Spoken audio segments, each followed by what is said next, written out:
Welcome to our channel, Million Dollars Made Easy. On this channel, we love to run numbers for people. We set up spreadsheets and we use the returns for the last 100 years of the S&P 500 because we have 100 years worth of data. We project ahead what similar returns might do for you in the future, and the resulting numbers are simply a possible range of what may happen in the future. I want to take somebody that just would invest $100 a month, folks. This is how much money they would have put in each of these time periods for the next 10 to 45 years. We want to go ahead and run the numbers and see where would they be if we had returns like, for example, 1924. The 1924 numbers are right here. These are the returns. Of course, they won't be identical, but if we had returns uh, like 1924, these are the amounts you'd have after these different time periods. And I want you to notice after 45 years, you'd have $1.334 million.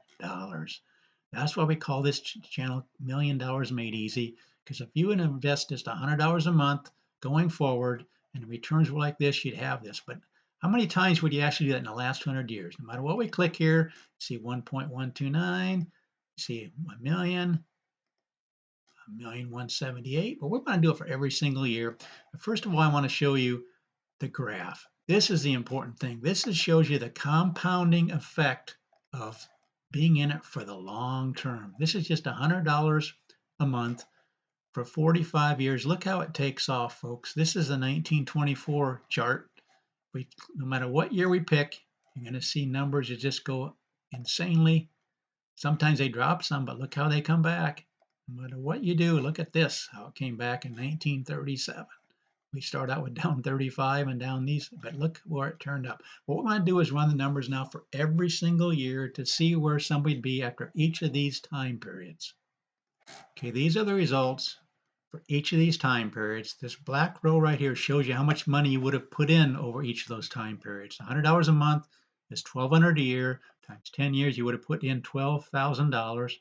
And of course, it goes up accordingly after 20 years, 24,000 and so on.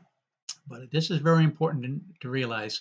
If you're in it for a short period of time, you could really get burned.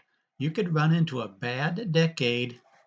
We've had bad decades like the 1930s and 1970s had some iffy ones because you were down 14 and down 26 and down 7. As recently as the 2000s, you could have some bad numbers.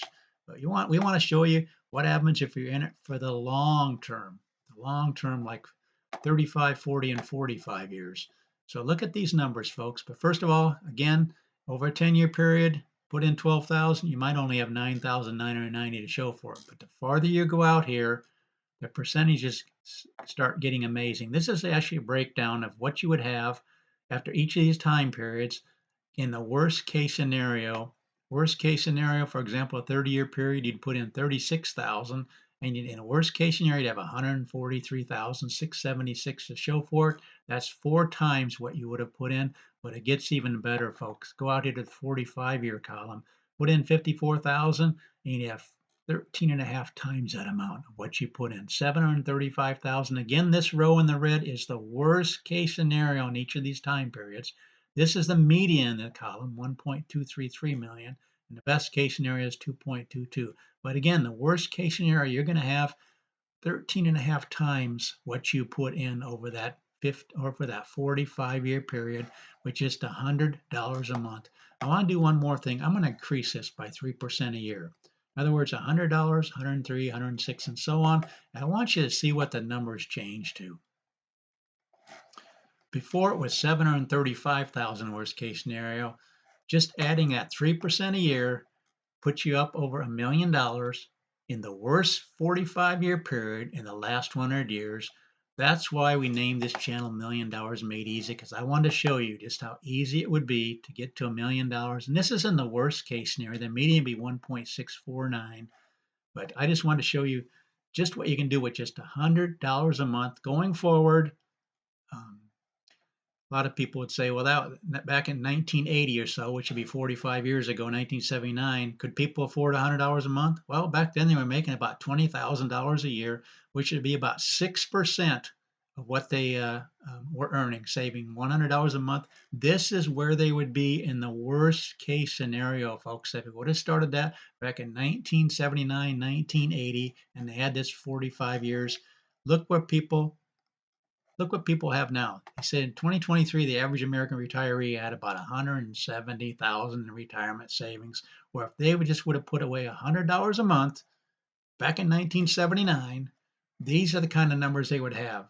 Not 170,000, but $1,000,000. And folks, this is in the worst case scenario. The median be 1.649. They'd have almost 10 times what they have in today's savings. And again, this is the average. Average means there's some rich people that pulled this up. The median be a lot less than that. But look at that. You'd have 10 times as much if you just saved $10 a month. You would have had the same amount as these people right here. Just $10 a month. Why do I say that? Because right here in the median case, you'd have 1.649. Instead of 170,000, you'd have 164,000. I just want to run these numbers for you, showing what you can do if you just get in. I want to do one more thing because we need to take into account inflation. All these numbers right here look really great, $1,000,000. Well, what would they have in buying power given a 3% inflation rate? These are the corresponding buying amounts of these amounts down here, red to red, green to green, and so on, after these different time periods. So you'd have about 266,000 in buying power, just saving that $100 a month. Now, what happens if you would save? I'm going to go ahead and put 375 out here. So somebody making $60,000 today, saving 7.5%. That's between 350 and 400. Set $375 a month, increasing that by 3% a year. Watch what happens, what kind of buying power you'll have after 45 years. In the worst case scenario, if the market continues to do what it's been doing for 100 years. Watch the numbers, folks. Again, what are we doing? We're taking somebody saving 7.5%. If they're making 60,000, that'd be 375 a year over the next 45 years. This is what they would have in the worst case scenario, 3.785 million. Why did I pick that number? Why did I pick these numbers? Because in the worst case scenario, what would the buying power of this be? It'd be $1,000,000.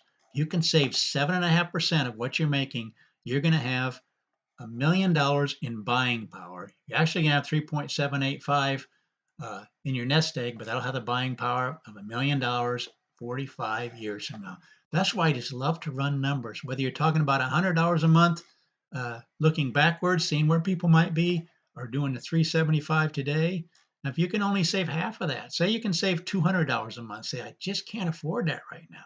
Let's go with 250. 250 would be 5% of somebody making 60,000. Let's see how those numbers might work out. Look at these numbers, folks. $250 a month, which would be 5% of somebody making 60,000. Increasing that by 3% a year, you can see it increasing down, going down through here. These are the numbers. In 45 years from now, the worst case scenario, you're going to have $2.5 million. The median column is 4.123. So what would the buying power of these amounts? Again, you're not going to have near the buying power. These numbers aren't going to be near as impressive. But look at the buying power. You still have 2/3 of $1,000,000 in buying power. Again, that's in the worst case scenario. The median column, you'd have 4.123 million, which would have the buying power of over $1,000,000. That's saving 5%. Somebody making 60,000 today. So if you can't do the 375, do the 250. But look at the kind of numbers you can have. That's why we call this channel $1,000,000 Made Easy. You don't have to be saving that much a month if you just do it for the long term, and you can take advantage of graphs like this. That's why I just love showing people it doesn't take that much. Let compound interest do its eighth wonder of the world, it's called. Let it do its magic and see the kind of numbers you can have. Even the 40-year column, you did this for 40 years. Worst case scenario, you'd have 1.5 million, which had a buying power of basically a $500,000. What do a lot of people have today? The average American retiree has about 170,000 in retirement. That's the average. The median would be much less than that because some rich people pull this average up. 170,000 or 475,000 with just saving these kind of amounts. But that's what we do in this channel. We run numbers for people, just showing them. It doesn't take as much as you might think if you have the time. Please consider subscribing to this channel. Please let young people know about these numbers. Please share, please comment, please like the videos, and thanks so much for watching.